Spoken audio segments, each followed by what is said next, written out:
দাবি পশ্চিমবঙ্গ পুলিশের। ভারতের পশ্চিমবঙ্গের পুলিশ জানিয়েছে, বাংলাদেশ নিয়ে গুজব ছড়ানো হচ্ছে স্থানীয় গণমাধ্যমে। এ ব্যাপারে রাজ্যের বাসিন্দাদের সতর্ক থাকার আহ্বান জানানো হয়েছে। মঙ্গলবার পশ্চিমবঙ্গ পুলিশের ফেসবুক পেজে দেয়া এক পোস্টে এ আহ্বান জানানো হয়েছে। ওই পোস্টে বলা হয়েছে, কিছু স্থানীয় টিভি চ্যানেলে বাংলাদেশের বর্তমান পরিস্থিতি নিয়ে যেভাবে রিপোর্টিং হচ্ছে তা খুবই দৃষ্টিকটুভাবে সাম্প্রদায়িক, উস্কানিমূলক এবং ভারতের প্রেস কাউন্সিলের নিয়মাবলী পরিপন্থী। দর্শকদের অনুরোধ, এই ধরনের কভারেজ দেখার সময় নিজস্ব বিচার বিবেচনা প্রয়োগ করুন এবং মাথায় রাখুন যে চ্যানেলে দেখানো ফুটেজের সত্যতা কিন্তু কোনো নিরপেক্ষ তৃতীয় সংস্থা দিয়ে যাচাই করা নয়। একতরফা বিদ্বেষমূলক এবং বিভ্রান্তিকর প্রচারে ফাঁদে পা দেবেন না। শান্ত থাকুন, শান্তি বজায় রাখুন। সোমবার পদত্যাগ করে ভারতে চলে যান বাংলাদেশের প্রধানমন্ত্রী শেখ হাসিনা। এরপর থেকে ভারতীয় বিভিন্ন গণমাধ্যমে হিন্দুদের বাড়িঘরে হামলার মিথ্যা তথ্য ছড়ানো শুরু করে। এমনকি বাংলাদেশ ক্রিকেট দলের খেলোয়াড় লিটন দাসের বাড়িতে হামলা হয়েছে বলে খবর বের হয়। পরে জানা যায়, মাশরাফির বাড়িতে হামলার ভিডিও ব্যবহার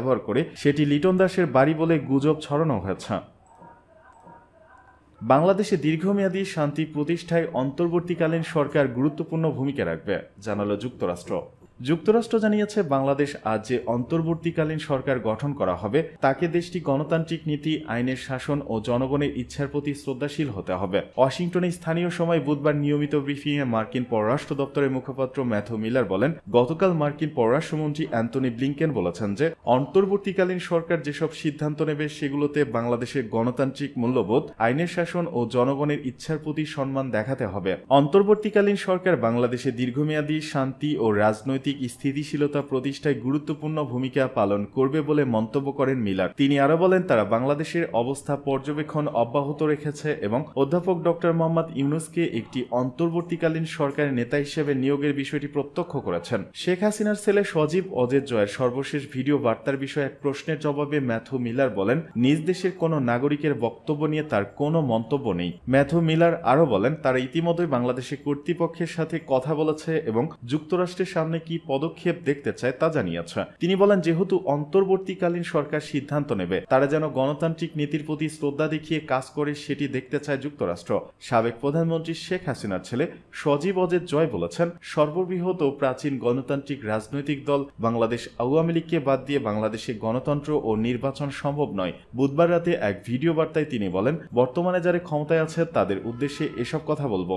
আমরাও একটি জঙ্গিবাদ মুক্ত, গণতান্ত্রিক, সুশৃঙ্খল ও নিরাপদ দেশ চাই। সে বিষয়ে আমরা সবার সাথে আলোচনা করতে প্রস্তুত। তবে যদি তারা জঙ্গিবাদ ও সহিংসতা নির্মূল করে, শেখ হাসিনা মারা যাননি, আমরাও কোথাও যাইনি। বাংলাদেশে আওয়ামী লীগকে বাদ দিয়ে গণতন্ত্র ও নির্বাচন সম্ভব নয়। দলের নেতাকর্মীদের সাহসের সাথে দাঁড়ানোর আহ্বান জানিয়ে তিনি বলেন, আমরা এখানে আপনাদের সাথে আছি। এখন যা হচ্ছে তা ষড়যন্ত্র, জানালেন ডক্টর মোহাম্মদ ইউনূস।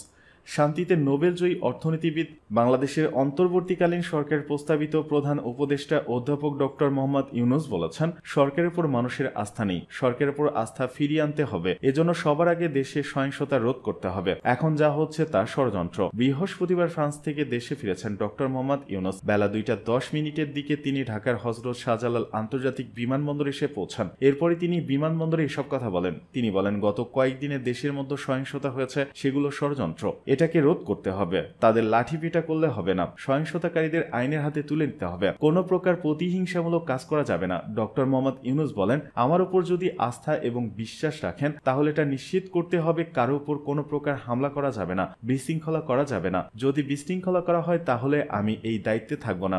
নতুন বিজয়ের মাধ্যমে বাংলাদেশ নতুন বিজয় দিবস শুরু করলো উল্লেখ করে ডক্টর মোহাম্মদ ইউনূস বলেন, নতুন বিজয়ের মাধ্যমে বাংলাদেশ নতুন বিজয় দিবস শুরু করলো। আমাদের এগিয়ে যেতে হবে। যারা এটি করেছে তাদের প্রতি কৃতজ্ঞতা। সমন্বয়করা দেশকে রক্ষা করেছে। ডক্টর মোহাম্মদ ইউনূস বলেন, দেশবাসী আমার উপর বিশ্বাস রাখেন, ভরসা রাখেন, দেশে কারো উপর কোনো হামলা হবে না, তাহলে আমি আপনাদের সঙ্গে থাকব। আইন শৃঙ্খলা পরিস্থিতি স্বাভাবিক করাকে গুরুত্ব দিয়ে ইউনূস বলেন, যে জন্য আন্দোলন হয়েছে সেটার ফলাফল যেন ব্যর্থ না হয়। প্রজন্মে যে বাংলাদেশ পেলাম সে বাংলাদেশ যেন পূর্ণতা পায়। যে বিপ্লবের মাধ্যমে বাংলাদেশ আজ নতুন করে বিজয় পেল তা যেন পূর্ণতা পায়। এ সময় কান্নাজড়িত কণ্ঠে ডক্টর মোহাম্মদ ইউনূস বলেন, আজকে আমার আবু সাইদের কথা মনে মনে পড়ছে যে আবু সাইদের কথা দেশের প্রতিটি মানুষের মনে গেঁথে আছে। এই ঘটনার মধ্য দিয়ে দেশে দ্বিতীয় স্বাধীনতা এসেছে। এ সময় তিনি তরুণ সমাজকে ধন্যবাদ জানান। তিনি বলেন, তরুণ সমাজ যেন নিজেদের মতো করে দেশটা সাজাতে পারে। এর আগে দুপুর 2:11 ডক্টর ইউনূসকে বহনকারী ফ্লাইটটি হযরত শাহজালাল আন্তর্জাতিক বিমানবন্দরে অবতরণ করে। বিমানবন্দরে ডক্টর ইউনূসকে স্বাগত জানিয়েছে সেনাবাহিনীর প্রধান জেনারেল ওয়াকারুজ্জামান সহ 3 বাহিনীর প্রধান, বৈষম্য বিরোধী ছাত্র আন্দোলনের সমন্বয়করা, নির্বাচন পর্যবেক্ষণকারী, ব্রতির প্রধান নির্বাহী কর্মকর্তা শমশির মুর্শিদ ও সুশীল সমাজের প্রতিনিধিরা। বৃহস্পতিবার রাত 8:30টায় ডক্টর মোহাম্মদ ইউনূসের নেতৃত্বাধীন অন্তর্বর্তীকালীন সরকার শপথ নেবে। গত মঙ্গলবার রাতে রাষ্ট্রপতি মোহাম্মদ শাহাবুদ্দিনের সঙ্গে 3 বাহিনীর প্রধান ও বৈষম্য বিরোধী ছাত্র আন্দোলনের নেতাদের বৈঠকে নোবেলজয়ী ডক্টর মোহাম্মদ ইউনূসকে প্রধান করে অন্তর্বর্তীকালীন সরকার গঠনের সিদ্ধান্ত নেওয়া হয়।